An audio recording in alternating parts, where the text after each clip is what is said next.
Hey guys, Morgan's Maintenance, episode 48 of Guess the Trade. It's the last episode of 2024. That seems crazy that we're about to hit 2025. And as far as last week's episode, episode 47, that was a reload episode. So we looked at P and John's Xterra as new loadouts. So there's no guessing of trade, no answers that we were waiting for me to give you, but I appreciate them sending those in. Again, really love the reload episodes as well. Well, today in episode 48, we're going to only look at one loadout, and that is Bobby Hennessy. He sent in his Vito Pro SBLD. Now, I went and commented on a video of his. This is how he said he found my channel, was I commented on his TP3B loadout, and then he said he has since transitioned into this SBLD that we're going to look at today. So we're going to jump into his SBLD. We're going to look at the tools, look at his loadout, see if there's any questions we have for him, and then also see if we can guess what he does with these tools. But let's go ahead and jump into his tools. So again, we're going to start out on the outside of the bag. Here is his Vito SBLD. He's going to show us all these tools. This is just to show you the loadout with it in the bag. He's got Knipex, Vera, Klein, it looks like, Pikas, also some sort of light that kind of looks like my Wubin X3, but it's not. So it's a similar light, it looks like. Looks like he likes Knipex comfort grips for the most part. Also has a Hart tool, I think maybe a chisel or something there. So again, we'll see all these in a minute.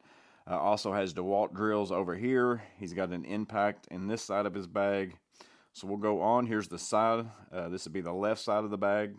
Again, two different Pikas, Pika 3030, and then one of the Pika pins type thing, markers. Knipex Cutix. Also some sort of pair of pliers. He's also got some of these bit holders. I see a lot of people running these. Malco, drill bits, different things clicked in there. And then also he's got, it's the Milwaukee Surge, but he's got it dyed. I did notice that whenever I looked at the pictures a minute ago, so I already knew that, but that's what that is. Other side, he's got Gorilla Tape, electrical tape, looks like some wire. Also DeWalt right angle attachment. Looks like Makita sockets, some nut drivers, some spade bits, Klein non-contact voltage tester.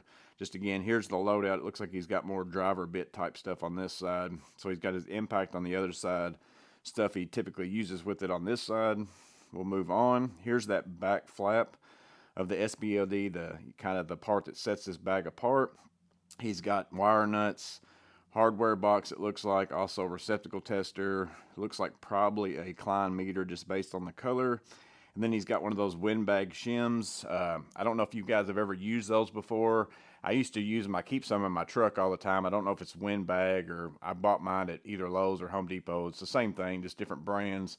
I used to use them all the time to pump up like a washer, dishwasher, something like that to adjust the feet. I've kind of since swapped over. I can't remember what the brand name is of the ones I use, but kind of like the Viking arms. I've got a couple of those that I keep in my truck all the time. I've started using those, but these are actually pretty handy. In fact, if you ever lock your keys in your car, you can sometimes wedge these between the door, pump them up enough to be able to reach something down in the door to hit the unlock button. I've done that a few times on cars. And the only reason why I know you can do that is because I locked my keys in the car one time, called the locksmith, he came out, that's what he ended up using to get in the car, and ever since then, that's how I've been doing it as well.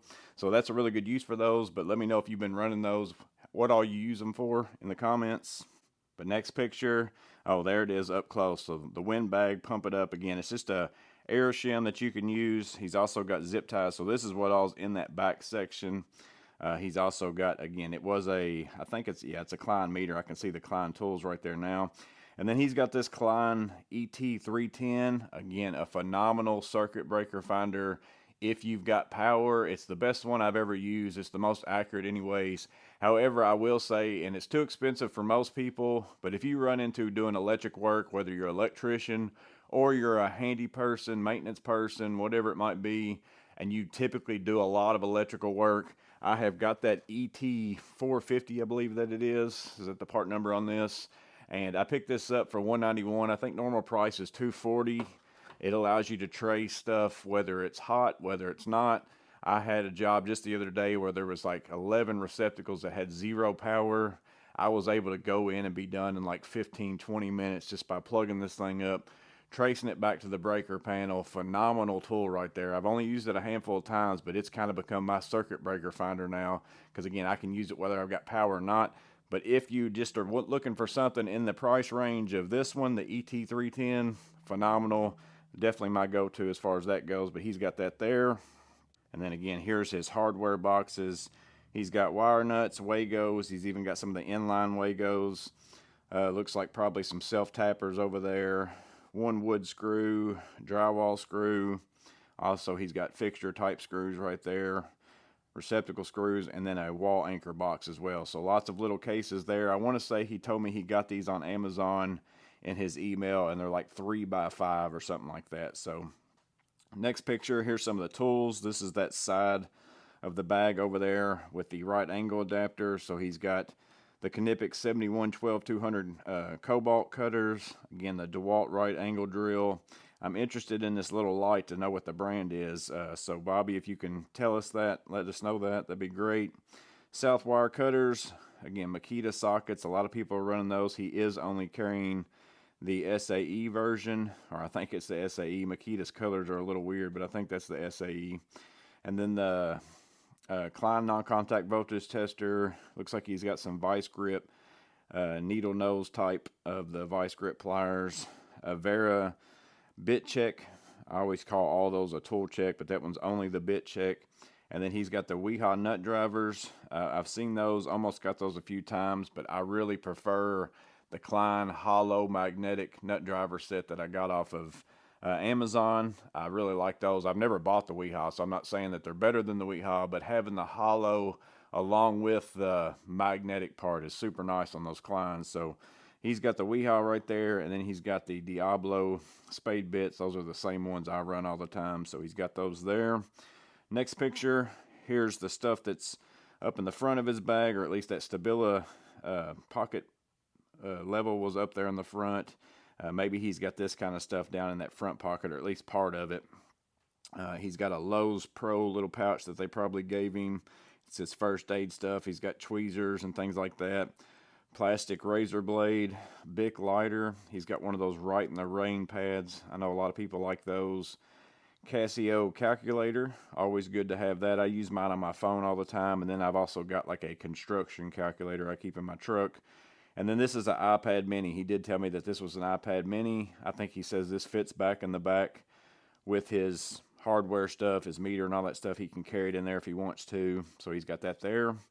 Here's the main section of the bag. So he's got a ball peen hammer. Again, that was an 8 ounce. I saw that up on that first picture. He's got the Milwaukee kind of claw pry bar deal there. And then it was a Hart chisel. So he did have a Hart chisel. Empire magnetic torpedo level. Vera ratcheting screwdriver with the bit holding. Never tried that, but again, I doubt that I really ever will, just because I'm not a big ratcheting screwdriver fan. But again, I know a lot of people really like that one. He's got the Klein. I think that's the 27-in-1. That's probably my favorite precision driver of the bunch as far as to put in a tool bag. Vera hex keys. A lot of people really like those. And then as far as all his Knipex comfort grips up there, he's got the 8702-250 Cobras, so a pair of 10-inch Cobras, 7402-160 diagonals, 8603-180, so 7 1/4 pliers wrench, and then the 1372-8 Knipex forge wire strippers. Again, probably my most used pair of strippers. I like the electrician's installation pliers the best, but I really like those as well. So here's the left side of his bag. Let's see if we can tell. I can tell those were black handles. I don't know what brand those are. It looks like a TAR something, so I'm not sure what those are. Again, there's his bit holders along with some bits there, and then the Knipex Cuttix. I had that in a tool haul video. Again, I'm starting to use this more and more. I kind of have always been that Milwaukee fastback utility blade type knife type person, whether it's the fastback or even just any other blade knife. It's the ones where I can just change them in and out. But I have started using this a lot more, and I really do like it. So he's running that. Pretty good price for a Knipex product too. It's actually not that expensive. I think it's like $23 or something like that. But he's got that. And then he's also, again, got his Milwaukee Surge. He's got it dyed. I'm thinking about doing that. I've actually thinking about dyeing that DeWalt oscillating tool as well. So he's got his dyed. Looks really nice. And then again, he's got a Pika 3030 and a Pika marker type pen. Looks like a punch. Also a small slotted and Phillips screwdriver. I'm not sure the brand on those. Those almost look like an older type style maybe. And then he's got some sort of a multi kind of different tool right there with different, looks like possibly files and maybe little little keys and stuff like that as well. So he's got that there, and then there's his name. So that's his last picture. So going back through these again, there's the left side of his bag. There's the middle section of his bag. I think these are some of the things he keeps in the front, but he also puts some of these in the back of his bag as well. There is the right side of his bag. There's the back section again, the stuff that he keeps back there, right in that little pocket there as well. Actually, there is a laptop thing on the back side of this now that I think about it. So that's probably where he keeps some of this stuff right here.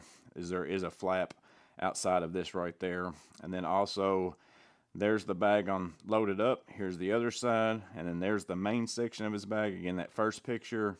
But again, take a look at those tools. If you've got any questions for him, ask that down below. I had a few of those that I didn't know what they were, so I'm interested to hear what those might be.